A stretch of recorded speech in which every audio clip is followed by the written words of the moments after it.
Bismillahirrahmanirrahim. Assalamualaikum warahmatullahi wabarakatuh.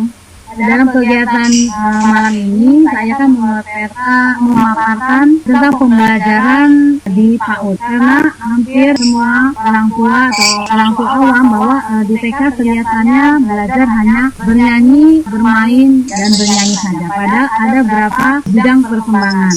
Jadi kita sebagai orang tua dan guru harus tahu masa pertumbuhan dan perkembangan anak usia dini, di mana pendidikan anak sangat penting karena usia 0 sampai 6 tahun adalah masa golden age, masa anak usia dini untuk mengekspresikan hal-hal yang mereka lakukan. Mereka senang bermain dan peka terhadap rangsangan di sekitarnya. Jadi ada yang perlu diketahui oleh orang tua dan guru dalam proses perkembangan yang berlangsung dalam hidup real anak usia dini, mulai dari perkembangan kognitif, bahasa, fisik motorik, dan emosionalnya. Nah, dalam kesempatan ini saya akan memaparkan, saya ambil perkembangan tentang kognitif anak, yaitu melalui bermain pembelajaran sains pada anak usia dini. Kita harus tahu apakah itu sains, yaitu pengetahuan sistematis tentang alam dan dunia fisik, termasuk di dalamnya botani, fisika, kimia, geologi, dan sebagainya, ilmu pengetahuan alam. Kemudian pengetahuan sistematis yang diperoleh dari sesuatu observasi, penelitian, dan uji coba yang mengarah pada penentuan sifat dasar atau prinsip sesuatu yang sedang diselidiki, dipelajari, dan sebagainya. Itu pengertian sains secara umum ya. Kemudian apa yang dimaksud dengan sains? Menurut Dr. Sven Graeber dan Sos 2007 ada sikap positifnya, yaitu sains itu adalah kumpulan fakta atau pengetahuan mengenai dunia kita, ditambah proses mengamati, mencatat, menganalisa, menggabungkan dengan informasi lain, dan membuat kesimpulan. Kemudian apa sih tujuan bermain sains itu? Itu pertama untuk mengenalkan dan memupuk rasa cinta kepada alam sekitar sehingga menyadari kebesaran dan keagungan Tuhan Yang Maha Esa. Yang kedua, menumbuhkan minat pada anak usia dini untuk mengenal dan mempelajari benda-benda serta kejadian di lingkungan sekitarnya. Yang ketiga, mengembangkan sikap ingin tahu, tekun, terbuka, kritis, awas diri, bertanggung jawab, bekerja sama dan mandiri dalam kehidupannya. Keempat, meletakkan aspek-aspek yang terkait dengan keterampilan proses sains, mengamati, mencari tahu, melakukan, menemukan, dan menyampaikan temuannya, sehingga pengetahuan dan gagasan tentang alam sekitar dalam diri anak menjadi berkembang. Dan selanjutnya, menggunakan teknologi sederhana dan konsep sains yang dapat digunakan untuk memecahkan masalah yang ditemukan dalam kehidupan sehari-hari. Apa saja karakteristik kegiatan sains di PAUD? Banyak, ada beberapa poin. Yang pertama, bersifat konkret. Yang kedua, hubungan sebab akibat terlihat secara langsung. Yang ketiga, memungkinkan anak melakukan eksplorasi. Yang keempat, memungkinkan anak mengkonstruksi pengetahuan sendiri. Kemudian 5, memungkinkan anak menjawab persoalan apa, dari mana, mengapa. Kemudian nomor 6, lebih menekankan proses daripada produk. Kemudian yang ketujuh, memungkinkan anak menggunakan bahasa dan matematika. 8, menyajikan kegiatan yang menarik, wonder of science. 9, aman untuk anak usia dini. 10, dengan pengawasan orang dewasa. Itu karakteristik kegiatan sains. Kemudian komponen sains, physical science atau sains fisik meliputi wujud fisik dari benda. Melalui eksplorasi, anak belajar mengenai berat, bentuk, ukuran, warna, dan temperatur. Mereka juga mengeksplorasi bagaimana benda-benda bergerak dan berubah. Kemudian anak belajar sains dengan mengamati dan memanipulasi benda di lingkungan sekitar. Biasa pertanyaan yang diajukan antara lain, apakah benda ini besar atau kecil, kemudian bagaimana baunya, bagaimana rasanya, bagaimana bunyi yang dihasilkan. Kemudian komponen sains Earth and the Environment, bumi dan lingkungan, meliputi topik alam semesta. Itu untuk anak usia dini meliputi lingkungan alam sekitar yang dialami langsung oleh anak. Jadi lingkungannya tidak jauh dari anak. Kita lingkungan sekolah, lingkungan yang ada di rumah. Kemudian tujuannya untuk memahami dan menghormati alam sekitar. Contoh pertanyaan yang biasa diajukan, bagaimana lingkungan sekitar kita? Apa ada sumber air, rumput, pasir atau batu? Misalnya di sekolah kita dekat dengan persawahan. Jadi sekitar kita, apa lingkungan di sekolah kita ada apa saja? Kemudian ada tanaman apa saja, ada binatang apa saja dan lain-lain. Kemudian selain itu apa yang dapat kita lihat di langit? Anak bisa diajak bermain di luar, melihat ke atas, jadi praktek langsung. Yang ketiga, bagaimana cuaca hari ini? Bagaimana cuaca mempengaruhi kehidupan kita? Misalnya kalau hari ini bagaimana keadaan cuaca kita? Mendung kah?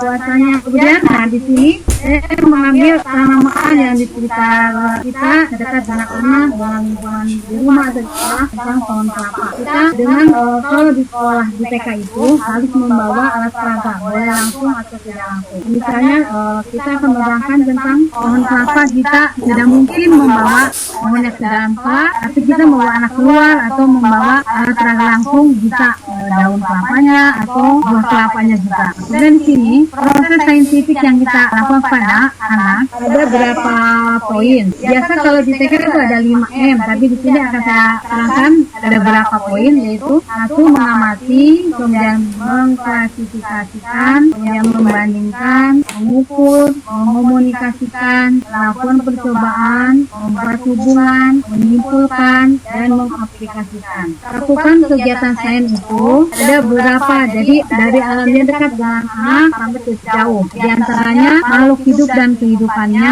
kemudian seni juga bisa, kemudian keaksaraan awal, kemudian matematika sederhana, alam dan lingkungan sekitar, serta percobaan fisika kimia sederhana. Itu kegiatan yang mencakup bagi sains. Kemudian untuk mengajarkan sains pada anak dini harus cari permainan yang aman, yang nyaman. Jadi ada hal-hal yang harus diperhatikan dalam bermain sains di anak usia dini. Antaranya semua peralatan yang akan dipakai harus dicek keamanannya, dilihat apakah alat yang kita pakai nanti berbahaya apa tidak, kemudian kondisinya masih bisa dipakai, masih bagus atau sudah rusak, dilihat dulu. Kemudian sebisa mungkin tidak menggunakan peralatan yang dapat rusak seperti gelas, karena itu kan ya sangat berbahaya. Kemudian yang tajam juga pisau apa itu berbahaya sekali. Kemudian penggunaan semua sumber panas, api dan alat elektronik harus dengan pengawasan guru. Jadi kalau menggunakan misalnya kita memakai korek api atau memakai seperti blender atau apa alat elektronik harus dengan pengawasan guru. Kemudian ada aturan main yang ketat mengenai bahan apa yang tidak boleh dirasa. Jadi kalau kita praktek menggunakan bahan contohnya misalnya pewarna, kita apa pewarna ini boleh dicicipi atau dirasa. Kalau kita memakai praktek menggunakan pewarna makanan, berarti itu aman buat anak, jadi